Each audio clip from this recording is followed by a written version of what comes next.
Guys, another tuning na naman tayo ngayon, pero ang i-tune natin is GSX S150. Yan, GSX S150 na naka Venworks pipe. So yung Venworks pipe na to is for tuning lang. So yung brand niya ilalagay natin after ng tuning.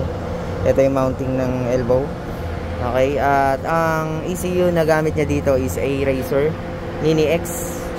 So yun ang i-tune natin para mas maganda yung performance ng mga palabas natin, no, gamit itong pipe. At naka 36mm na throttle body to. Yes, throttle body niya is 36mm with 10 holes injector pa rin. Siyempre stock nito 10 holes. So yan, tuning na tayo. Tignan natin kung anong performance ang may papakita ng motor na to.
Ayun, okay na.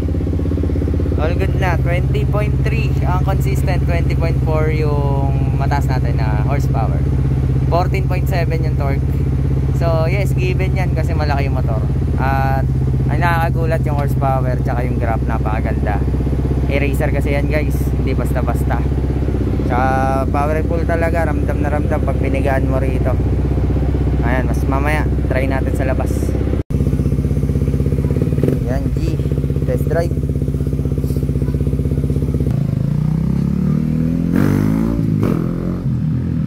Okay naman. Okay ang response.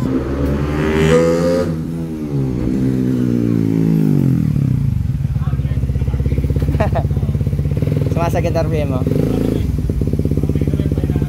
Rider F ay nagigil. Hindi mabigat eh. Gumaan ba? Gumaan. Last yan.